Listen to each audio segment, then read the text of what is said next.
The views and opinions expressed in this video are those of the speakers and panelists, and do not necessarily reflect the position of the ETHOS Institute for Public Christianity and its founding institutions and organizations. Is Jesus God? Migrant workers and human rights from a Christian perspective. Marriage and family.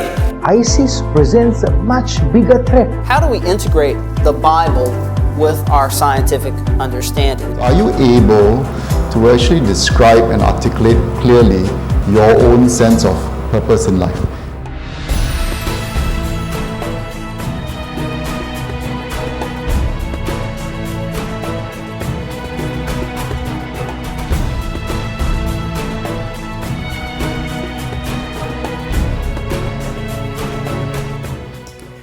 And it's also interesting to note that when we look at the original word meanings of the biblical text, the Hebrew words asar and yatsar, which describe God's forming of embryos in the womb and God's forming of plant and animal life, are also used to describe God's forming of the human species.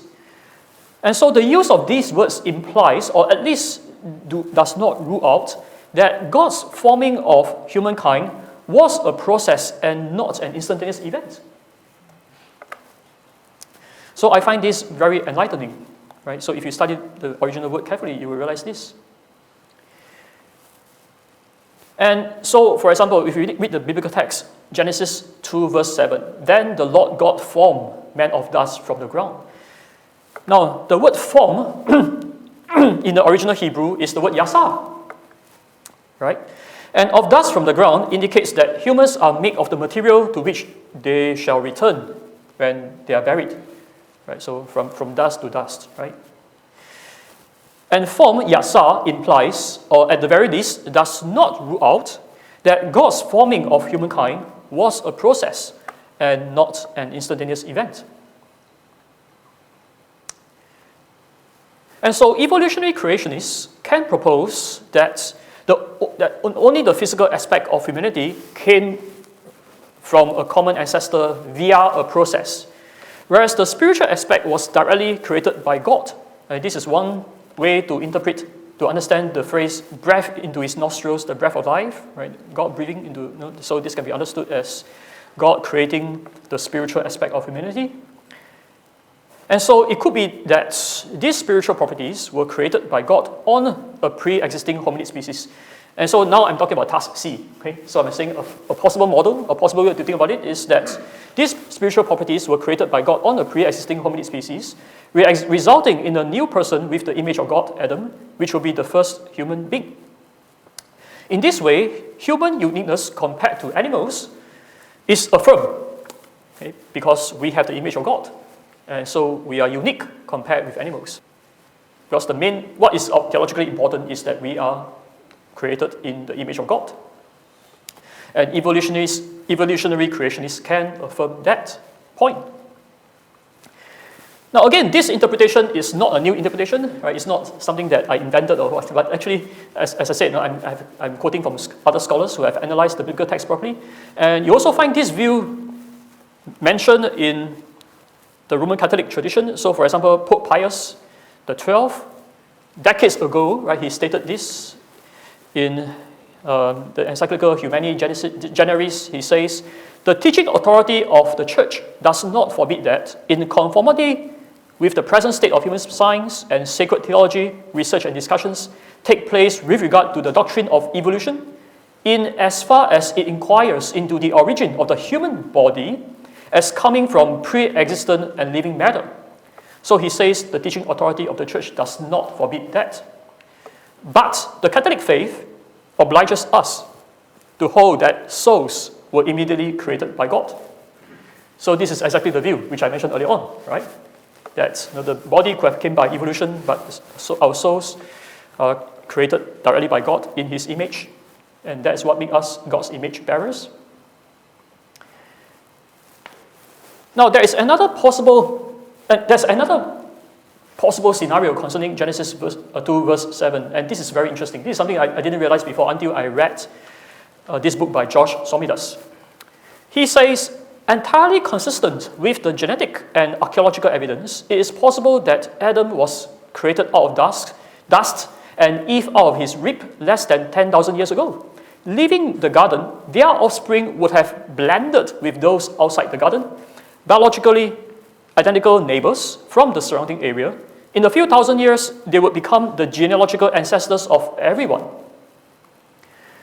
So this is a very interesting, another interesting possible model. And according to this model, what Dr. Swami does is saying is that, in fact, we can still hold to the interpretation of Genesis 2:7 as God creating Adam directly from dust.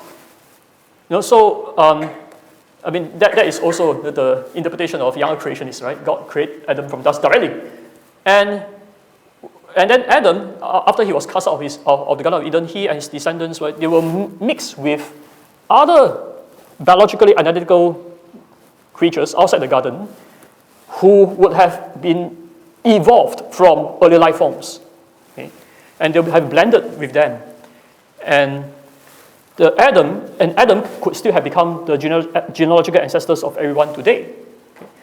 So what this means is that there is a possible model which can affirm that. So what this means is that even if we interpret Genesis 2:7 as God creating Adam directly from dust, it is still compatible with evolution.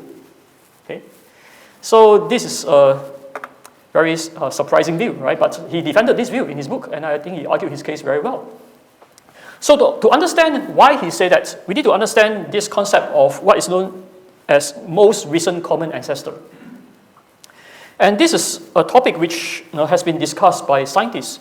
You can find an article on this topic on Wikipedia, for example, right? Now, what scientists have discovered is that all human beings today could have a common ancestor, even though this ancestor is not our sole ancestor. Scientists have calculated that the answer to the question, how far back in time must we go to find an individual who was the common ancestor of all the present-day humans, right, the most recent one, is surprisingly recent. All humans today could have had very recent common ancestors, say just a few thousand years, even if substantial form of population subdivision existed with very low rates of migration. So this is taken from an article published in the journal Nature, which is one of the top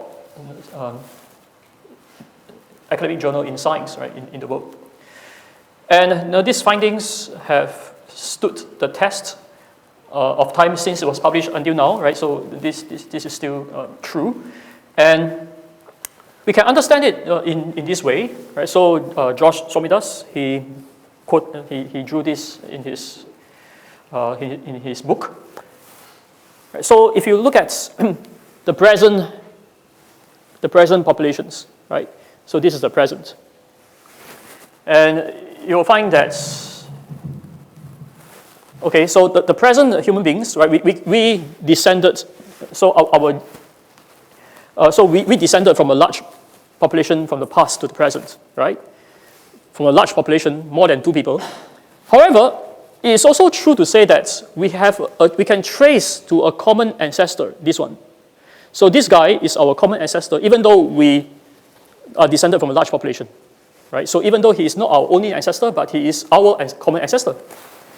Okay, so this is the genealogical model, right? A genealogical Adam model. Now, another point to note is that, and this point has been mentioned by John Stott, a well-respected Anglican theologian, who calls Adam the first man to whom may be given the biblical designation made in the image of God, and he suggests the possibility that several forms of pre-Adamic hominid may have existed for thousands of years previously. These hominids began to advance culturally.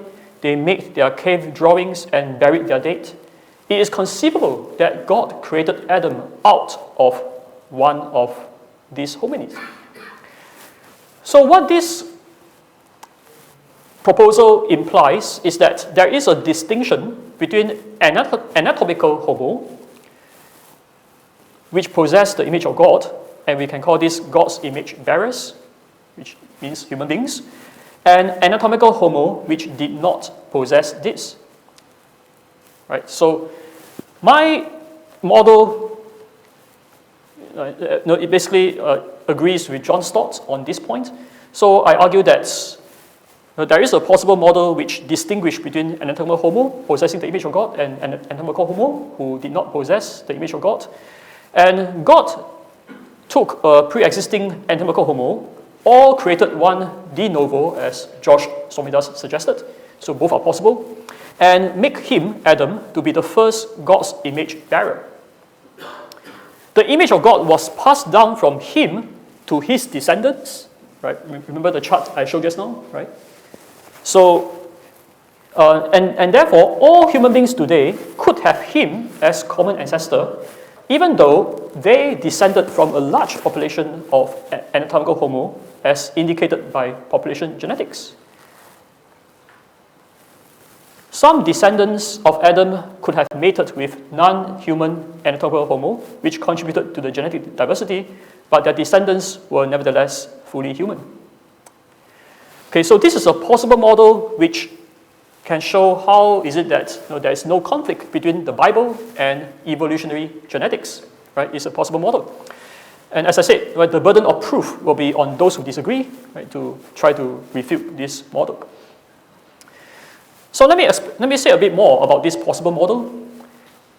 What does it say about the creation of human beings after Adam? So Adam was specially created by God, but what about the people who came afterwards? Now, in the history of Christian thought, there are two views which are widely accepted. One is creationism, which God created their souls directly. Right? So God created your soul, my soul directly. Right? After our parents' sperm and egg fertilized, right? So God created the soul directly, and so that is us. So that is the creationist view. Another view is traditionism, which is that God caused the eggs and sperms of our parents to be carriers of soulish potentialities, such that during the events of fertilization, these potentials are actualized and bring about unified souls. So this is another view, right, traditionism, which suggests that our souls are, in a sense, passed down from our parents, in a certain sense. So both views were discussed by Augustine, for example, and he said that he couldn't decide which is right. So he thinks that both are possible, and today there are different theologians. Some hold to the first view, some hold to the second view. But my model is compatible with either view. Okay? So no matter what view you hold, my model is compatible with it. So if you hold to traditionism, you can postulate that when reproduction involving Adam's descendants occur, the unique human capacity in the soul, as well as the election of being human, will be passed down to the offspring, and the offspring will thus have the full image of God and thus be fully human. So this happens whenever reproduction involving Adam's descendants occur. If you hold to creationism, you can postulate that God keeps track of the human lineage and create a human soul whenever reproduction involving Adam's descendants occur. Right? So in either view, it is compatible with my model. Now, some people may raise the concern about bestiality. Okay. So on my possible model, it implies that Adam's descendants would have reproduced with those anatomical homo who are not God's image bearers, right?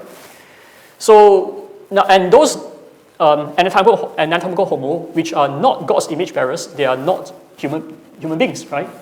They are like kind of, you can call them animals, okay? But they are not actually human beings.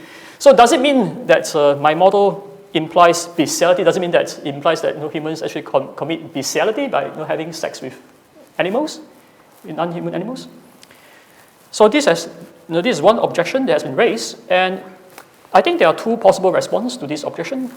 And again, I think the burden of proof is on those who disagree, right, to disprove both of these possible responses. Now, one possible response is to say that the descendants of Adam mated with this non-human anatomical homo, those whom they knew were outside of their community, in disobedience to God. So it could be that they did it in disobedience to God, right? God did not tell them to do this, but they did it, and it was bestiality and is in disobedience to God. And we can also think that, well, this is also one possible explanation for how Cain got his wife, right? Have you ever wondered about this? How Cain got his wife? Right? This is a question that many Sunday school students will ask, right? Now, of course, one traditional answer is that Cain got his wife. He somehow met one of the daughters of Adam, right? After many years, maybe after wandering around, and then marry her and then have children. But another possible answer is that he had met one of these anatomical homo who became his wife, and he did it in disobedience to God, right? So that is one possible answer. Alternatively, one might argue that it was not in disobedience to God. Why? Because it was not considered as bestiality. Why? Because bestiality can be defined as sexual intercourse between humans and animals which are biologically non-human.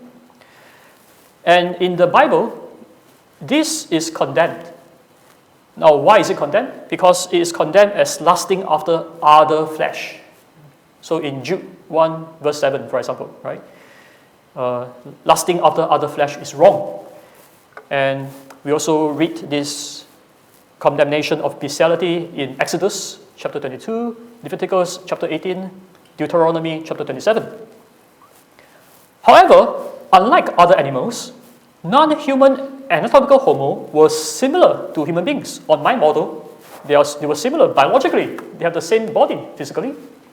They were all anatomical homo, and therefore of the same flesh. So it is not actually lusting after flesh, right? By definition. So one can argue that, well, it is not technically bestiality. It's not the kind of bestiality that is condemned in the Bible.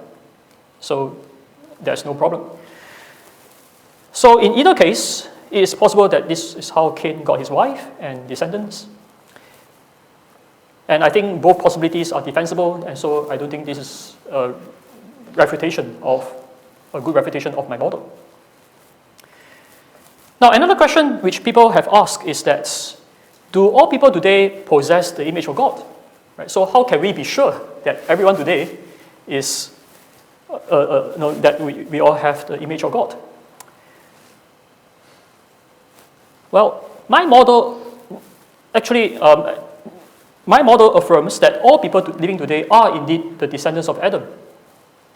In fact, regardless of whether you hold to my model or not, I think this is what we affirm as Christians, right? So, no, this is not something that is unique to my model. In fact, this is what Christians have been saying all along. Because Acts chapter 17, verse 26, it says, "From one, he, God, made all nations to inhabit the whole earth." And this implies that before the 1st century AD, when this verse was written, people of different nations were already descendants of one person. So from a theological perspective, God has the power to ensure that this is true. God certainly can make sure that that's the case. And from a scientific perspective, this is scientifically plausible because, as I said just now, scientists have discovered that all human beings today could have very recent common ancestors. In fact, multiple common ancestors, right? And one of them is Adam, right? So we can say this right from a theological point of view. So this view is scientifically plausible. It is consistent with the scientific data, and theologically, certainly God can accomplish that as well. So that, again, there's no conflict between science and theology on this point. In fact, we see a convergence, right, between science and theology on this point. And the burden of proof will be on those who disagree to show otherwise. So, in conclusion, I have demonstrated that the existence of a historical Adam is compatible with evolutionary biology. It is compatible with evolutionary genetics. Right? There is no conflict at all. If we interpret the Bible carefully, we can think of various possible models to show how that there is no conflict between science and Christianity on this point. And in fact, the remarkable resilience of biblical doctrines can be regarded as yet another indication of the divine origins of the Bible. Why? Because, think about this, right? It's quite amazing that the Bible was written so long ago, right?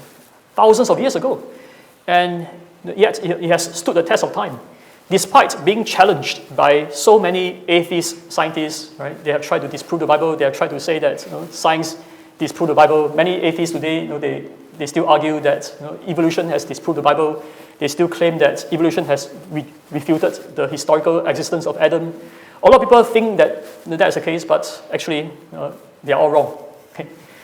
My book has shown that they are all mistaken. They have confused different issues and failed to see these possible models which can show how science and the Bible they are compatible. And this indicates that the Bible has stood the test of time, right? Despite being challenged by these people, it has not been proven wrong. And this is amazing, given that the Bible was written so long ago. How come a text that is written so long ago can still be defensible, right? So this is one reason for thinking that the Bible is not just a book that is written by ordinary human beings. It is divinely revealed, and that is why it can stand the test of time, right? Despite the challenge, it is still defensible. And this is one of the evidence, in addition to other evidence for Christian theism, such as the cosmological argument, the historical evidence for the claim and resurrection of Jesus. These are other evidence which indicate that Christian theism is true. So why is this conclusion important for us today? Well, there are a number of reasons, and we can take a look at what the atheists themselves have to say. Now, in this book, *Sapiens*, written by Yuval Harari. Now, this book is a bestseller. How many of you have read it? Oh, quite a few. Okay. How many of you have read my book? No one. No, okay. Yeah. So this book is more popular, right? So yeah, it is a very popular book, a bestseller. I have read it myself. Now, this book, Harari, he is an atheist, and in his book, he described how we came about *Sapiens*. Right, it's about us. He came about by evolutionary process, and he thinks that evolution is incompatible with the Bible. And therefore, he thinks that there is no God. Right? No, we are not created, but rather we are just here by the natural processes.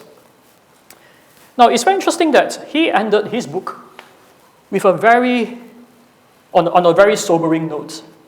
Right? That's what he says. Despite the astounding things that humans are capable of doing, we remain unsure of our goals, and we seem to be as discontented as ever. We have advanced from canoes to galleys to steamships to space shuttles. But nobody knows where we are going. We are more powerful than ever before, but have very little idea of what to do with all that power. Worse still, humans seem to be more irresponsible than ever. Self-made gods with only the laws of physics to keep us company. We are accountable to no one. We are consequently wreaking havoc on our fellow animals and on the surrounding ecosystem, seeking little more than our own comfort and amusement, yet never finding satisfaction, he says.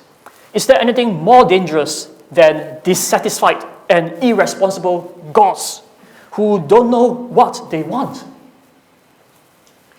Now, these are very troubling words, and they indicate the kind of situation that many people, the atheists themselves, they recognize that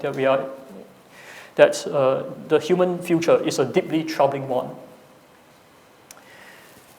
Now, I think one problem with Harari's case is that he has failed to consider the evidence for the existence of God. He assumed that evolution has refuted creationism and therefore refuted the existence of God. However, this is a misunderstanding because, firstly, as I have already explained earlier on, there is in fact no incompatibility between evolution and theism, and no incompatibility between evolution and biblical creationism. Right? They are, in fact, compatible. That's the first point. And the second point is that Charles Kingsley, who was a friend of Darwin, now he said something very interesting. He said this: our understanding of divine activity had been enhanced by Darwin's theory, he says. It indicates a God who is so wise that he could make all things make themselves. Now, this is an astonishing statement. Why? Because a lot of people today, they think that evolution makes it harder to believe in God. Well, Charles Kingsley argued the opposite. he says that evolution has in fact helped us realize more evidence to show that God exists. Why? Because it indicates a God who is so wise that he could make all things make themselves. So let me use an analogy, right? Suppose I tell you that I can make a mouse and I can make a laptop, right? I can make this and I can make this. Now you'll say that I'm pretty smart, right? I can do this, I can make this, I can create this, and I can create this. Now suppose I tell you that I can create a mouse that can evolve into a laptop. I can create a mouse that can evolve into a laptop. You'll say that I'm even smarter, right? You'll say, yeah, I've discovered more evidence to show that you're very, very smart. Even scientists nowadays, they still cannot do such a thing, right? But God can create life, the first life, that can evolve into different kinds of lives. That is amazing. So what this view implies is that of the possibility of discovering evidence for both design and evolution and common descent. You can have both design, you can have evidence for both design and evolution. Now, this is a point which a lot of people fail to realize. A lot of people today, including Christians and non-Christians, they think that if you discover evidence for evolution, you have refuted design. Right? A lot of people think that way. However, there are also a lot of anti-evolutionists, a lot of Christian anti-evolutionists who think that if we discover evidence for design, we have refuted evolution. Now that is also false. Both views are false. Okay? Both are wrong. This is a false dichotomy. It's a false dilemma. You can discover evidence for both design and evolution. You can have evidence for both. And in fact, right, for those of us who study biology, we realize that that is indeed the case. We indeed have evidence for evolution and also for design as well. Now, when it comes to design, we can illustrate the point by using this analogy. Right? Suppose you see the words, "I was here." Okay. Do you see anybody there? You don't see anybody there, right? But you know that somebody must have been there. Why? Because these words couldn't have been formed by random forces or by natural forces. Right? The information that is there indicates that there is a designer. There's somebody intelligent who wrote this word. The information that is there indicates indicates an intelligent source which designed these words, who wrote down these words. Now, if we study science, we find that there's plenty of information in the natural laws, in the laws of physics, which Harari talks about. The laws of physics, right, is full of information. The equation, and is expressed in the forms of equations, right? Say, for example, E equals mc squared. Now, Einstein did not create this, E equals mc squared. Einstein only discovered this. Before Einstein discovered E equals mc squared, E is already equal to mc squared, right? It's already there. So who created this? Who put this into the laws of nature? And it's not only one equation, but there are plenty of equations, thousands of them, right? So huge amount of information, which is regarded as like, to quote one physicist, he says this is like a software of the universe. The laws, the mathematical formulas, these are like a software of the universe. Now, could there be a software without a software engineer? No, of course not, right? So this is evidence of design. And likewise, when you study biology, right, look at the genetic code, right? The genetic code is a code. It contains huge amount of information, which can be decoded, right, and to form proteins, for example. So you need the decoding mechanism as well as the code. So again, what put all this together? Now this code and the decoding mechanism is far more complicated than "I was here." Right? The words "I was here" is too easy. This is too simple. The code in the DNA is far more complicated, sophisticated, high tech, right? High technology than that. So again, we find evidence of design as well. And I have also written a few books on the evidence which demonstrate that God exists. So for example, and these books are published by academic peer-reviewed press, right? So these are some of the top academic publishers in the world. For example, Springer Nature, right? So in this book, I defended the cosmological argument for the existence of God, which implies that the whole universe is evidence for God's existence. Why? Because if there isn't a divine first cause, the universe wouldn't have existed.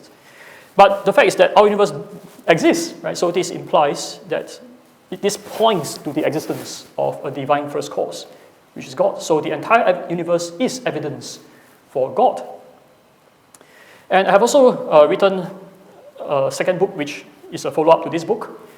And this book, the second book, The Teleological and Kalam Cosmological Arguments Revisited, this book is open access, which means that you can download it for free. Okay, so which means that you can download it now. You can switch on your handphone, right, and download it now before you forget. It's a free book, and this book has received good reviews from other scientists and philosophers, including William Lane Craig, who is a philosopher of religion, and he has endorsed this book and said that it makes a significant contribution to philosophy of religion and to the dialogue between science and religion. Now, a lot of people would ask, but how do you know that this God is the God of Christianity? Right? How do you know that the God who created the universe is the God of Christianity? Well, I have answered this question in my other books. So, in this book, which is published by Cambridge University Press, another top academic peer-reviewed publisher, I presented the historical evidence which indicates that Jesus is God. Okay? So you can check out this book. And this book has also received very good reviews by other scholars. Right? So for example, this review published in the Catholic Biblical Quarterly, published by Johns Hopkins University Press, it says that this is one of the best contemporary treatments, right, for professors and teachers to consult and study at length for the purposes of demonstrating the reasonableness of belief in Jesus' divinity. I have also written another book which defends the historical evidence for Jesus' resurrection, and this book is published by Routledge, another world-leading academic publisher, and this book is also open access, which means that you should download it now as well. Okay, and this book has been awarded one of the best analytic philosophy ebooks of all time. Okay, and it has also received very good review. Say, for example, in this journal published by Oxford University Press, it comments that this is an excellent book, which concludes that the most rational viewpoint is that Jesus was seen alive after he was crucified. And what a message remind ourselves of near the Easter time, right? So you might want to read this book over Easter, right? So it's a very good book and it's free. So there's no reason why you shouldn't download it.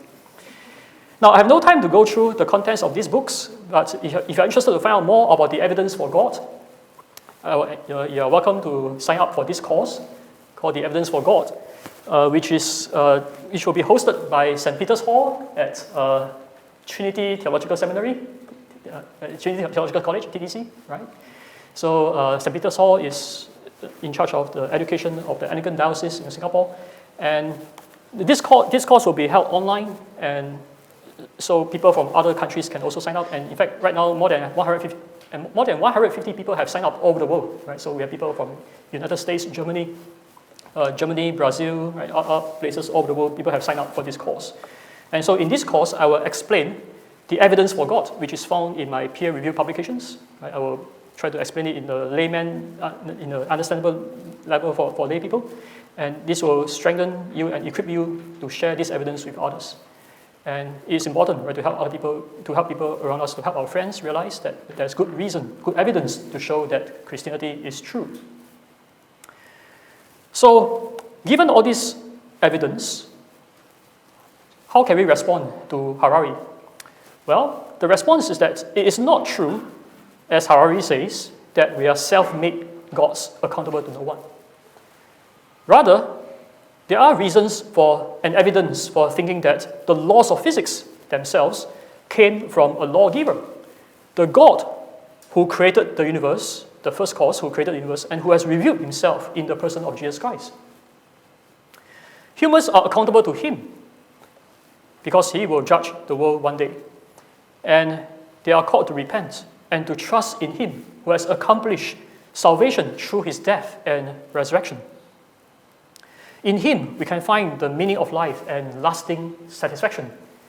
And therein lies the solution to our human predicament. So this is such an important message that we should tell our friends.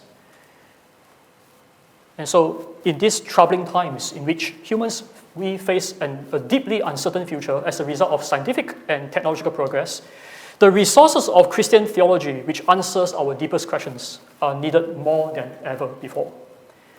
By reconciling one of the major areas of perceived conflict between science and Christianity, which I've accomplished in my book, it is hoped that both science and Christianity would be able to work closer together for the good of humanity. Thank you.